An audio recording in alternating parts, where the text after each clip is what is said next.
एक समय की बात है, रात काफी गहराई हो चुकी थी। स्कूल ट्रिप पर गई बस खराब हो जाने के कारण सभी टीचर्स ने पास के एक पुराने, आधे टूटे हुए होटल में रुकने का फैसला कर लिया।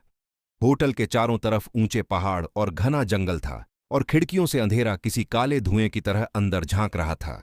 अमन, रोहन और आयुष तीनों दोस्तों को एक ही कमरा मिला था। कमरे की बड़ी सी खिड़की से उन्हें दूर जंगल के बीच एक झील चमकती दिखाई दे रही थी और उसी झील को देखते हुए अचानक उन्हें पिछली स्कूल ट्रिप याद आ गई, जहां दो बच्चे रात में चुपके बाहर जाकर हीरो बन गए थे। तीनों के मन में एक ही ख्याल आया, क्यों ना हम भी आज कुछ ऐसा करें। उन्होंने तय किया कि जैसे ही होटल का गार्ड सो जाए वे चुपके से बाहर निकलेंगे, झील पर जाएंगे, कुछ फोटो लेंगे और वापस आ जाएंगे।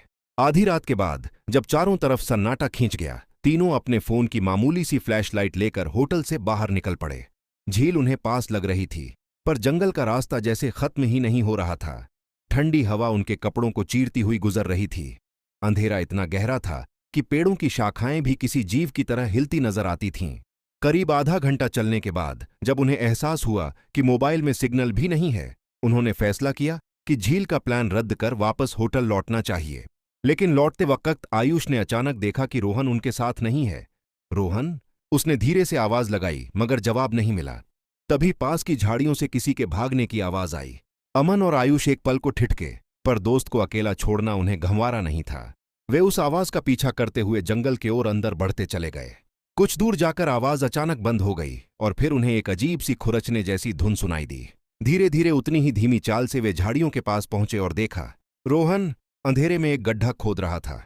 उसकी चाल असामान्य थी, आंखें एकदम काली और चेहरा जैसे किसी पुतले जैसा खाली।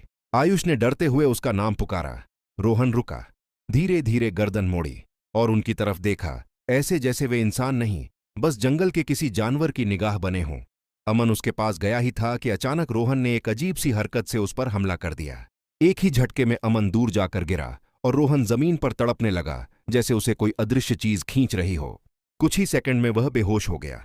आयुष अमन को उठाने गया, पर जैसे ही अमन ने सिर उठाया, उसकी आंखें भी पूरी तरह काली हो चुकी थीं। इसके पहले कि वे समझ पाते क्या हो रहा है, अमन पूरी ताकत से उठकर अंधेरे में भाग पड़ा। रोहन, जो अब थोड़ा होश में था, और आयुष दोनों घबराए हुए उसके पीछे दौड़ पड़े। भागते भागते वे एक पुराने खंडहरनुमा घर तक पहुंचे। घर इतना टूटा फूटा था मानो सदियों से किसी ने दरवाजा भी न छुआ हो। अंदर से ठंडी हवा नहीं, बल्कि एक अजीब सी बदबू आ रही थी, जैसे किसी पुरानी गीली मिट्टी की। वे अंदर घुसे और जो देखा वह किसी बुरे सपने से कम नहीं था। अमन हवा में लटका हुआ था और उसके सामने एक झुकी हुई बूढ़ी औरत किसी अज्ञात भाषा में उससे बात कर रही थी।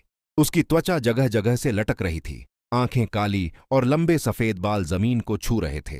दोनों लड़कों को देखते ही वह औरत चीखते हुए उनकी तरफ रेंगने लगी, जमीन पर ऐसे फिसलती हुई जैसे कोई कीड़ा। डर के मारे दोनों जान बचाने के लिए भागे, सीढ़ियों से कूदते हुए, टहनियों से टकराते हुए, जब तक कि उनके पैरों तले ठंडा पानी महसूस न हुआ। वे झील तक पहुंच चुके थे। अगले ही पल दोनों फिसलकर पानी में गिर पड़े।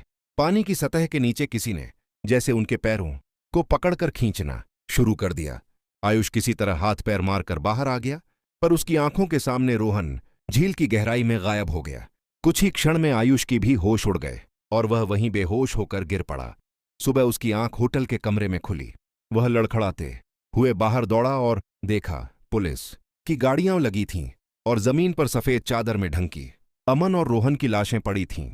स्थानीय लोगों ने पुलिस को बताया कि कई साल पहले इसी जंगल में एक बुजुर्ग औरत अकेली रहती थी। कुछ लोगों ने उसकी जमीन पर कब्जा करने की कोशिश में उसके साथ बुरा बर्ताव किया और उसे मारकर इसी झील में फेंक दिया। तब से कहते हैं उसकी आत्मा रात में भटकती है और जो भी उसके इलाके में आता है वह कभी सामान्य हालत में वापस नहीं लौट पाता। अगर उस रात अमन, रोहन और आयुष ये बात जानते तो शायद आज तीनों जिंदा होते।